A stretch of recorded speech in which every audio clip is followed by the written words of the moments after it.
fiction, science fiction, horror, fantasy, crime, LGBT, thriller.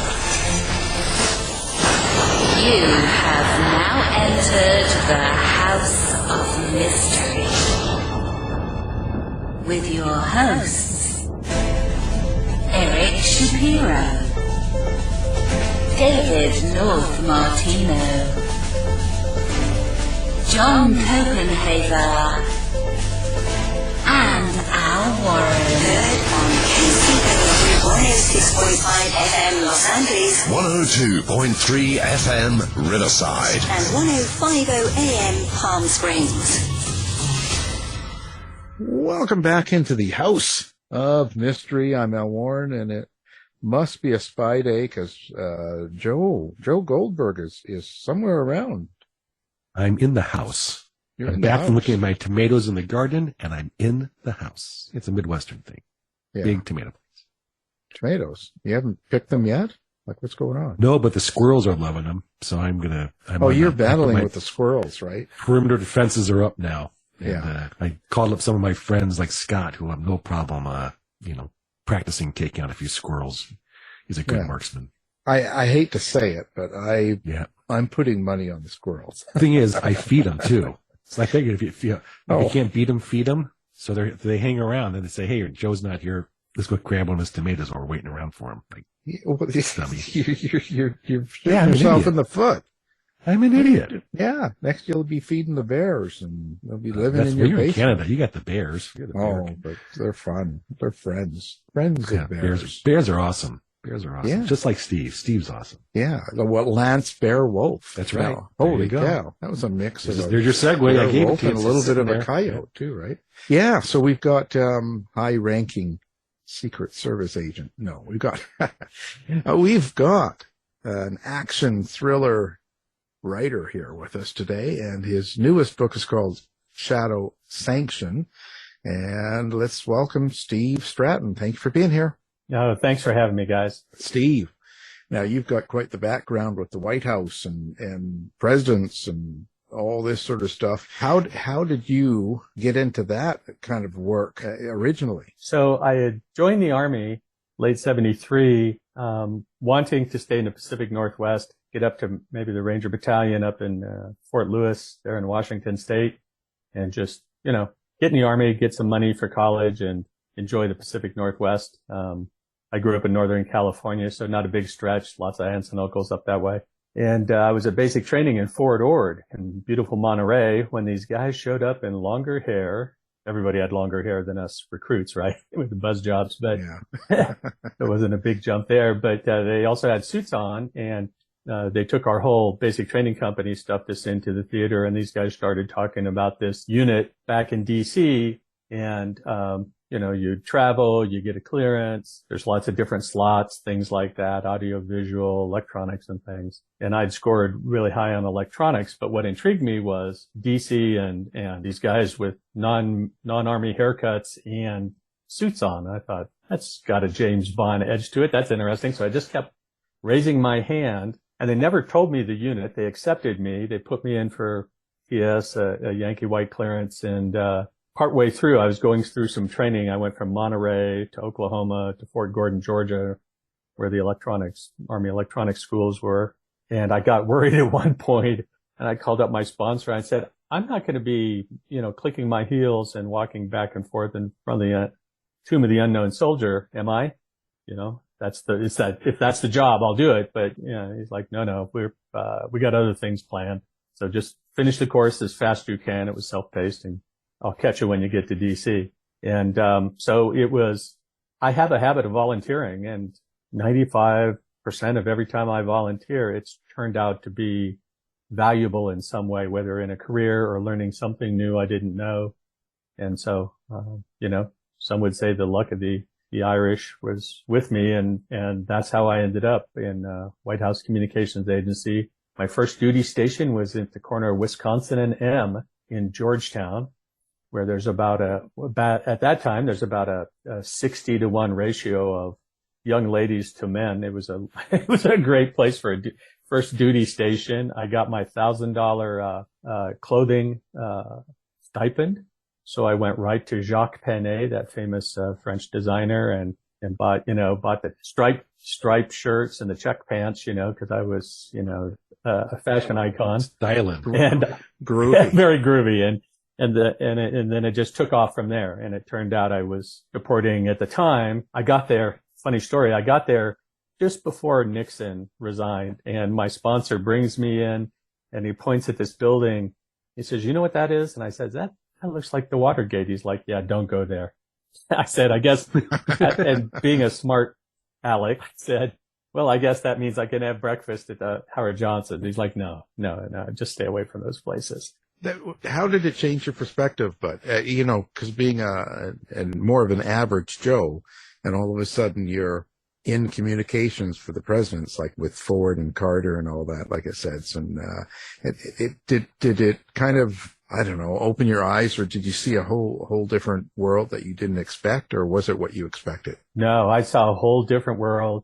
My world, what broadened my world as a kid all the way through until the time I left home, was my aunt and uncle had a subscription to National Geographic. And so that's how I saw the rest of the world. So, and it certainly one perspective, and occasionally in the newspapers, or even when we lived in the Bay Area, when my father was, sailing back and forth to Vietnam, there'd be news, of course, about the Vietnam War, about some other things, but as a teenager, when I started getting close to draft age is when I started to pay attention more. But internationally, I got it, but I had no clue, am I supposed to salute the president? I'm not in uniform. So I just took my parents had taught me how to be respectful with my seniors and stuff. And that paid off. And, when I ended up at a dinner, I just kept my hands in my lap until I saw which of the 17 forks, knives, or spoons somebody else used. Yep. And so Good plan. Yeah, I faked it till I made it kind of idea. Not that I still remember all that part of fancy, formal dinners.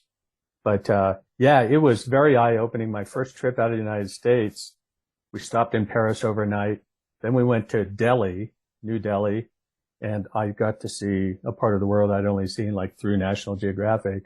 And then the actual stop, and it was a vice president trip, was in Dhaka, Bangladesh, where there was no embassy, just a consulate, had bullet holes all around in the building and the ceramics of the building and stuff like that. So very first trip out of the United States was very eye-opening, especially with regards to other parts of the world and actually seeing and getting a feel for the poverty, right, in some parts of the world. So how did the people and the experiences you had back then shape your writing or your desire to write? Yeah, number one, it gave me this interest in, of course, like James Bond was always set someplace else, right? So that kind of not only spy world Joe and intrigue, but also in these other beautiful settings around the world, right? That, early on, I had this appreciation that there's so many more. America is beautiful. I've not even seen all of it at the age of 69, but there are some other parts of the world that are just stunning. I've always, been around, for the majority of the time, it's been friendly people and that are interested in what America's like and things like that. So I had great relationships. Discussions with people. I had to worry about relationships, right, with clearance and everything going on. But, it really gave me a perspective like this. The first book I wrote, which I honestly can say I took the short route and wrote a revenge book. The first book is about revenge, so I didn't have to dive too deep into character development. But the second book takes place it's 2003. It takes place in Afghanistan, Iran, Germany, England, the Crow Reservation.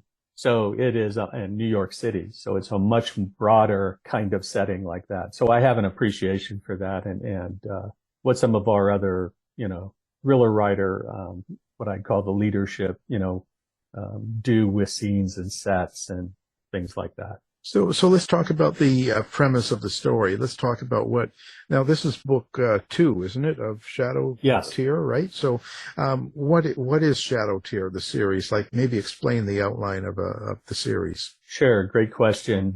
Starts off, my protagonist is just left the Army after 12 years. He's still in the Guard, but he goes on vacation with his parents to Puerto Vallarta. They're driving back up Route 15 to the parents' house in Tucson when they stop for lunch at a seafood restaurant where, unfortunately, the owner is skimming money from the Sinaloa cartel, skimming money and product, and they come back to get it. And there's gunfight, and his stepfather's killed at the site, and his stepmother's injured. And then, as a witness, they get rid of her at the hospital. So Lance is bent on revenge and starts bringing friends into the fray. First friend he brings in is an intelligence expert at SOCOM. That's where he's a contractor. So now that he's not full-time Army. And over time, governments and the Sinaloa cartel realize who's doing this. And the cartel puts pressure on the Mexican government to label him a terrorist. And here he is in Florida getting investigated by the FBI and everybody. And a colonel, who in the second book is the executive director of the Shadow Tier, he realizes and tells leadership that Lance and the team of people he's brought together have done more in 6 months than's been done in the last several years in the drug war kind of idea. So they build this team out, but because there's an increase in counterterrorism activity, it's not like they can just draw off the Tier 1 teams, right? So Shadow Tier is actually a collection of National Guard, Reserve, Special Forces, Air Force, Marines, Navy SEAL. Most people don't realize there's a couple of Navy SEAL teams that are reservist, and that's where they get their people. But it's 100% focused on the drug war. It's amazing. So how did you create your main character in this? Where does he come from? Yeah. So when my wife finally convinced me to write this book, I'd been playing around since like October of 93 with different ideas. Always thought I was a good storyteller, not a writer. And she finally convinced me to start writing. And I thought I need a protagonist that's just not, is not another Scott Harvath or Pike Logan or these kind of folks or the Gray Man. I need to do something different. And I want somebody to bring a different perspective to the fight. And, I live outside of Denver. I've read a lot about Chief Plentycoo from the Crow Nation, who was considered the chief of chiefs and represented a lot of the nations back in Washington, D.C. and has an amazing backstory himself, a real life backstory. So that's where I got Lance's background. And I even created some missions that Lance went on where other people who were in the first book were his leadership and things like that. So I created all this backstory so I could write the first book and have it flow through into a series, and had a fun time doing that and put a lot of energy into making sure that I'm, treating the culture of the Crow Indian tribe correctly and, making use of some of those things that they do as a people that are different than, Anglo-Saxons and, normal everyday Joes, like you mentioned. So, put that all together and started down the path of writing the book. And I got very lucky early on. Jerry Jenkins, who wrote the Left Behind series, lives about an hour away and down near Colorado Springs. And I got a mentorship with him, and I got a lot of learning in that 6 months. So you started with the plot and then built your character into the plot you've been thinking about, or how did you work that? Yeah, well, there was a real life inciting incident that happened. My mother passed away in Mexico by herself in a hospital because some actually Sinaloa drug runners ran into my dad's truck on her side. So that happened in 93. So I always had that, and I had done storyboards, I'd done PowerPoints, and just playing around with the idea. Even did a Gantt chart, critical path, everything. It just, as a techie, I was just using those as means to keep the story fresh and develop ideas. And then one day I just started to bring all those pieces together. One of the hardest parts, as you can imagine, was the story is set in 1998, and I had to remember what tech we had and didn't have back then kind of idea. So. How about the Indian culture piece? How did you work that out? Did you talk to them? Have you had any feedback? Yes. How did that all work out? Yeah, I spent a lot of time on the phone. I didn't get to the tribal event last year but I will go this year.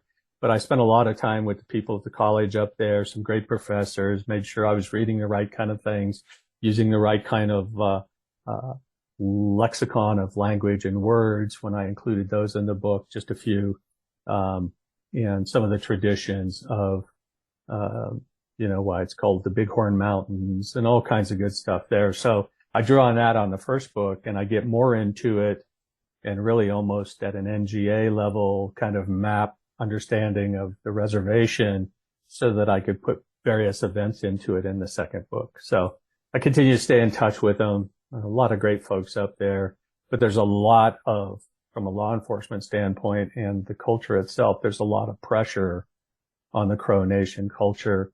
Cause I weave real life events, from today into my books. And one of the things that they've seen as a trend is across a lot of reservations is that cartel members are trying to marry into these reservations. The reservations, by and large, are fairly large size and not well patrolled compared to, other places. So they're like huge national park size and not well patrolled. So the cartels are starting to use spots in those places and like they have been national parks to create meth and other things, unobstructed. So it seems very important to you. What do you have a point or some sort of a subtext that you want people to take away from your book?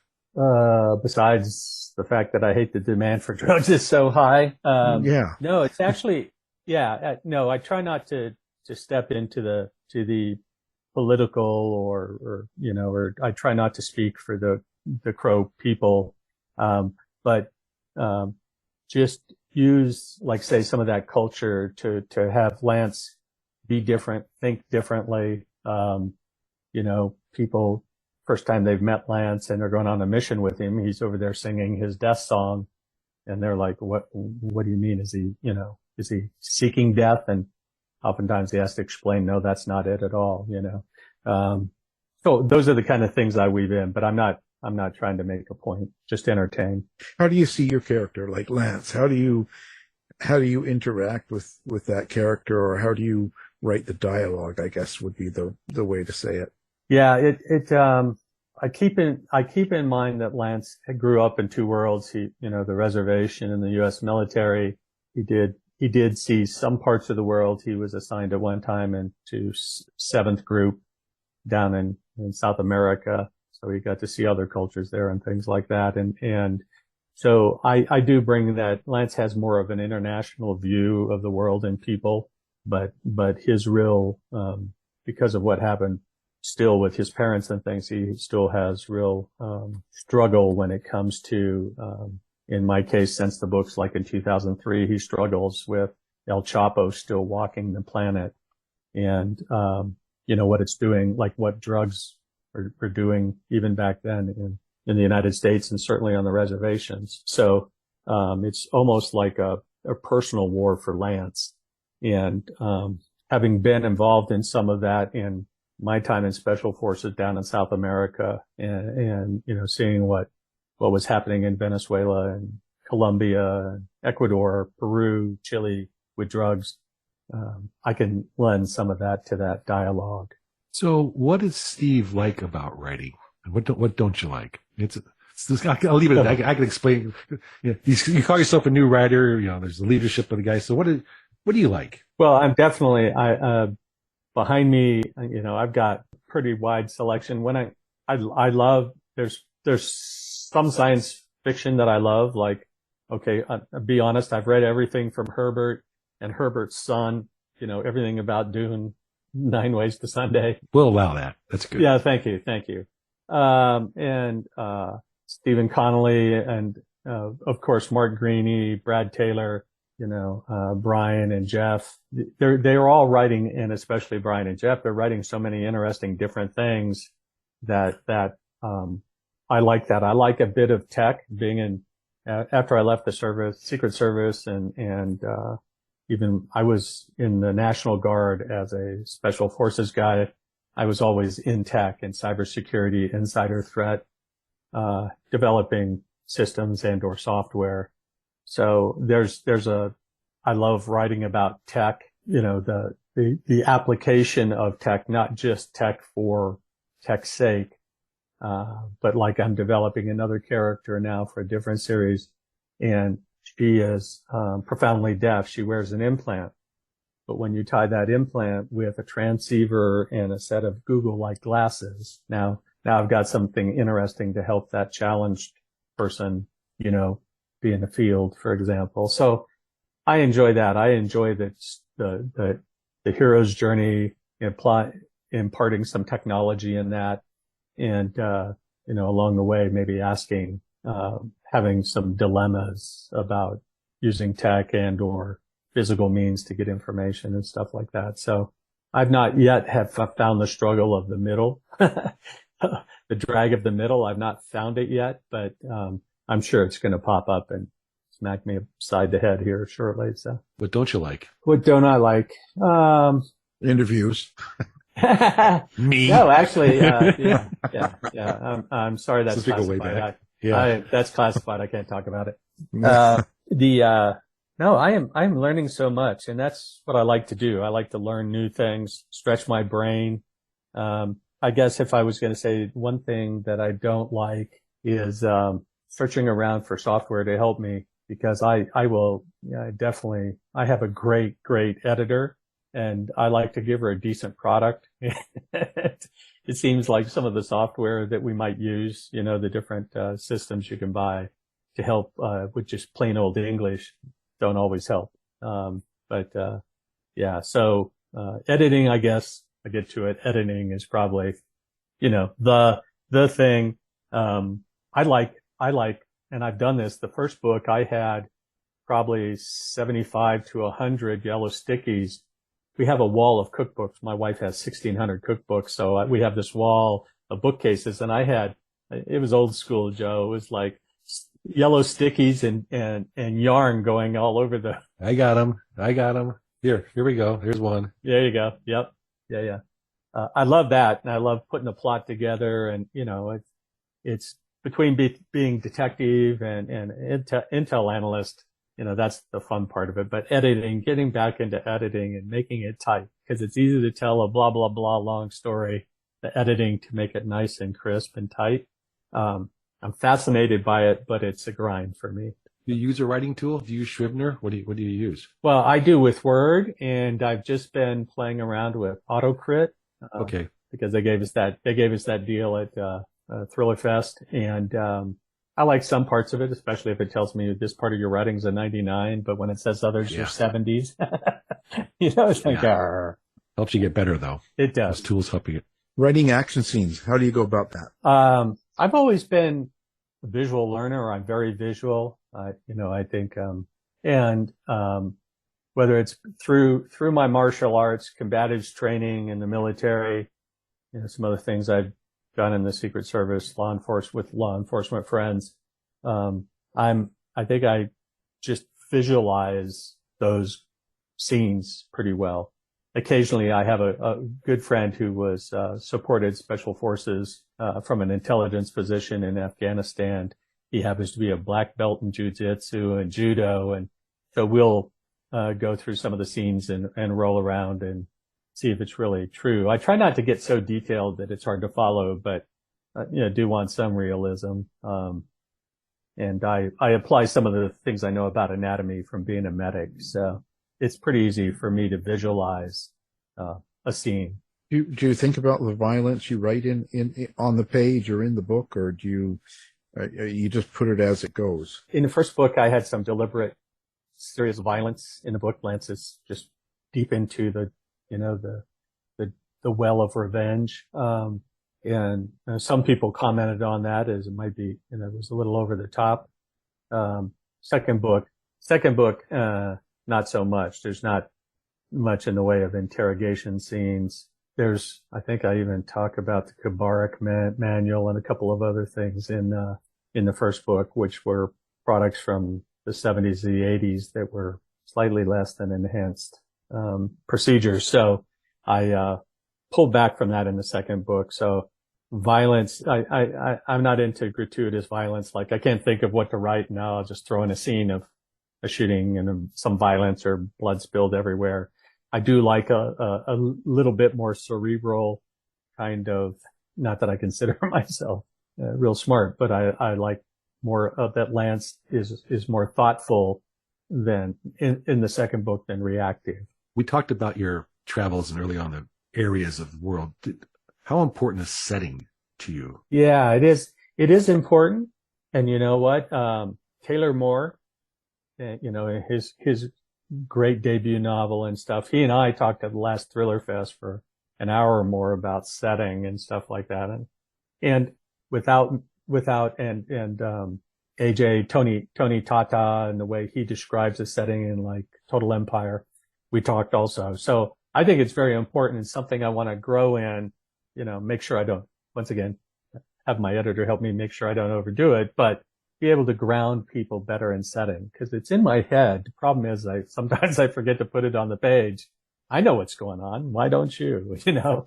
But yeah, I love setting. There's certainly a lot of us with the experience that know that, yeah, if the setting's in Vienna, you know, everybody's what's going on in Vienna, you know, and everybody knows, you know, there's a certain, element of espionage in Vienna 24/7, those kinds of things. But, yeah, setting's great.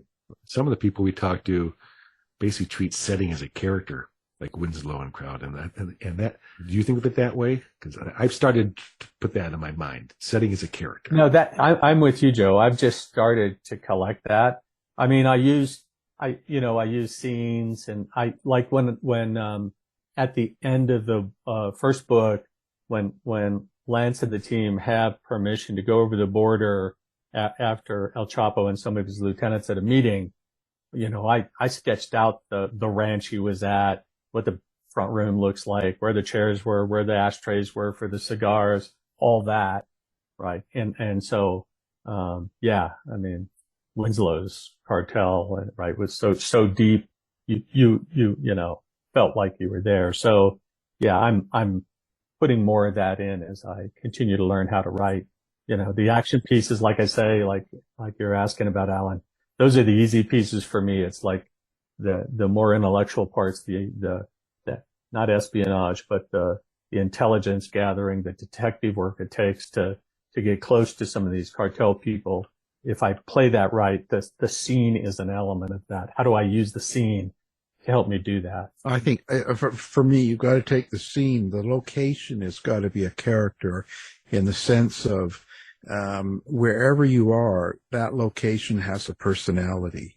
It has a smell. It has a feel. There's textures that you can bring out. You know, like New York brings a certain feel, or the personality of that city, the behavior of the city comes through, and that's kind of how a setting can be written, right? To a good extent. For me, I think that's the best way to write setting as a character. You gotta. I imagine myself. Yeah. I imagine the location as a character in the sense of what's the personality of where I'm at, what's the feel, you know, what's the smell, what's the sounds I hear, what are they. Yeah. You know, things like that. And if you start thinking of that and you start writing it into the setting, it becomes a character. That's for me. Yeah. I think in the third book, which takes place, Shadow Tear's headquartered at MacDill at the end of the runway over on the far side of the runway. There's an old B-52 ready bunker there. And so I've been there many times. And so that's where I put them. But in the third book, most of the book is, Sacramento, Chico, the Bay Area, and the Redwoods up north. And I grew up in that area. And so I did a lot more of that setting, even around Lawrence Livermore and places just outside the Bay Area. So I think I achieved that a lot more. But you're 100% right that, you know, if we can get people's mindset into this area, give them the senses, not just say, hey, we're in, you know, Los Mujeres, you know, Mexico, or Sinaloa. So Sonora, Mexico. It's like, oh, great, scrubby desert. What's that do for me? You know? So I think that's very positive. It's the whole process is interesting, but you learn each time. And I'd imagine going from book one to book two, after you finish book one, you probably wrote book 2 differently because of what you would learn through that first process. Absolutely. And I continue to learn. Like the 4th book that I'm working on, now I'm playing with the Lance being in first person and other people being in third. And I've got 40,000 words and trying to understand how that should flow. And so it doesn't feel so clunky and different things like that. At the same time, I'm applying all the lessons from the first 3 books about setting scene and timing and making sure plot points just, things aren't happening that dead end for no reason and stuff like that. So I would imagine you've seen a lot of change in the whole espionage world, the whole spy and, CIA and Secret Service, and it just that whole scenario from the 70s and the days of Kissinger to now. You know what I mean? And because there's so many personalities involved in the public, right? That in itself causes a change, but just the behaviors of people, you must have seen a lot in your day. Yeah. And my number one job wasn't to as a spy, it was as a communicator, I reported things and stuff like that. It's sort of funny, and Joe can relate to this, but there are systems that I used to use that are in some of the older sections at the NSA Cryptologic Museum, Yeah. Give me that stew too. Give me that stew 3. Yeah. Oh man. When I first got to Special Forces in the 80s, I had this black painted, aluminum Halliburton case. You open it up and part of the encryption tools looked like a friction toy. You round it up so you wound it up so that you would put in your encrypted message and then it would unwind like a burst. It'd be faster than your Morse code. And it's like, I'm thinking maybe I could roll this thing on the ground and let it go and it burst my radio out. But, so, certainly from the technology side, right? When I first got to the Secret Service, we were still using Niagara reel-to-reel, about 6-inch across Niagara reel-to-reel recorders and, pen registers, which machines, and all they did was record the number that you were calling. They weren't recording the call. They were just getting the digits, right? So the first time I was on a deal where we were working funny money at the Secret Service, I mean, the van looked like a Shaggy, Scooby-Doo van, right? It had Shag on it and the recorders were water bed, and it's like, oh yeah, and then you had a big Nikon waterbed, yeah, and you had a big Nikon with a big lens, and it was E6 film that was slides that had to be, processed that way. So yeah, now we've got digital everything. Yeah, it's just amazing how much things have changed and along with it, and stuff. So how do you capture the bad guy, the bad person, the one that's causing the trouble, or the evil characters in your books? Like, because, you don't sound that way yourself. I mean, it's easy for someone like Joe. Hey. No, see, because Joe is that way naturally, but a nice guy like you, how do you capture someone to be evil and make it believable? I, used to spend a lot of my career thinking from that perspective. Red team a physical site, red team a computer, and if you're red teaming, that means you have permission to attack the site, things like that. Have even done some black side things where technically I had permission, but but one person at the commercial company, the bank, knew that we were doing what we were doing. So, thinking as the adversary is something I've done since I got into the military. Oftentimes, like White House communication, I would get pretty spun up thinking that somebody was messing with our communications, and I'd figure it out later that it was our own harmonics that were shutting down. We did it to ourselves.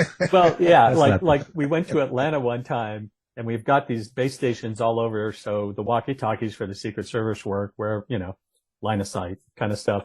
And every now and again, we just get blanked out, and it was like, we figured it out finally that it was our communications, the radio systems, and a new pager company that was blasting every time it send out pages. Not every time, but occasionally it would hit this just right combination of other radio stations and us transmitting. and it was like we were shut off. It's like, okay, what's going on? So I've had that, not a bad guy mentality, but that think like the adversary mentality for a long time. And so, I also pass it by other people so I don't get too Dr. Doom or Dr. Evil. As I think of my bad guys, it's been said many times, but they think they're a hero and they think they're doing the right thing, or they think they're doing a good thing for their family. Maybe not the right thing. They're doing something illegal, but it's good for their family. They've got reasons for doing what they do. Sometimes beyond just profit margin and things like that. So, that's how I put myself into I might write it. My first draft might be overboard and I'll back it up to give it some balance. And so that, somebody can look at my bad people and understand why they're doing things. Maybe not agree with it, hopefully, but, that I'm not creating a comical character. So when you're putting together your wall of little yellow stickies and creating your bad guy, how do you track that? Do you have a notebook with you? Do you voice memo it? How do you put these pieces together? You got a lot of pieces there. Yeah. So I'm also a research nut. I'm always reading things and looking at things, whether it's technology or politics, Bloomberg and other things like that. And so, even from a corporate risk standpoint, things like that. And so, I create character lists, then I create character bios. You can see those on my website. I've got, at least 2 pages on the character. Some people I've gone deeper or taken a while to sort of think of their backstory. Like in the first book, the first person to hook up with Lance, his name is Kieran Kennedy, and he's like a cousin of the Kennedys. Well, I got into research and found out that Senator Kennedy had joined the Army and was an intel analyst for a while and different things like that. So I build that in. I've got a friend who from Boston, that whole area. And, one point, in the third book, I include, the wine business and some of the things that used to go on in Boston when they were trying to move liquor around during Prohibition and stuff like that. Tunnels that are still there and stuff. So I get into these characters and sometimes I go a little bit too deep and I only use, 10 or 15% of what I've done. But, I do like creating those characters like that and giving them some depth that I can draw on if I need to. And maybe not this book, but the next book, I'll explain more of that. So, but the big question is, have we been to the moon? Was that fake? Don't go there. I teach that. Stop that. The world is flat. Someone just asked me that yesterday. Was a moon landing fake? Oh, man. Yeah. Nice. Conspiracy theorists. Nice. I love it. Yeah. But Steve knows. He was there. He was on the moon? I was he was. Yeah. Come on. It's funny. Come on, fess up. It's funny in Area the Army, 51? the Rangers say they lead the way, and in Special Forces, we say the Rangers lead the way after Green Berets mark the drop zone. So, yes, I was part of the welcoming party, made sure the photo shoots, the camera was stable. Yeah. I'm not David Goggins. Yeah. I didn't run there with no shirt on, but, Try harder next time. Well, we're trying to find the truth here. So We are? Well, yeah. I'm on the wrong show. Well, okay. So now, Steve, are you big on social media? You're all over the place. Have you got a website? Where do you like readers to come find you, or do you like to interact with readers? Yeah, I love interacting with readers. I love getting reviews. I love it when somebody, like my ARC for my book is out now. I'm doing an ARC promotion, advanced reader copy promotion. And, people are saying, hey, did you see this? Did you see that? And I'm like, no, I didn't. And I'm sending it right off to my publisher. Yeah, so you can get to me at, StephenStrattonUSA.com and, or I'm Stratton Books on, what do we call it now? X, I guess we call it X. It's Twitter. Yeah. Don't go to the dark side. The X Files. Yeah. Don't go there. Yep. Yeah. It's But, yeah, so I'm on social media. I've got a website. If people are interested, I'm giving actually away, a tickets. Somebody can come with me, or if they've got a friend, I have 2 tickets to a Bronco game, air flight, and hotel for the grand prize winner. So, I'm using some of these things I've accumulated, like a millionaire miles and other things, but I create these giveaways for people that are nice enough to give me reviews of my advanced reader copy, and especially when they're honest with me, because I love feedback and I learn from every piece of feedback. Yeah, Steve's got great giveaways. I gave away a pen and a coin. He's giving away fishing trips and football tickets and yeah. For you have knives this time? Do you have knives? Taking people to the moon, Area 51. Like that was pre-book days, but the moon. But I'm very lucky that I've accumulated all those commercial air miles and things over time. And funny story, but when the grand prize winner came out to do trout fishing with me, it was October, so I've got a picture of he and I trout fishing as the snow was falling, and he was from Alabama, and he thought it was pretty darn cold.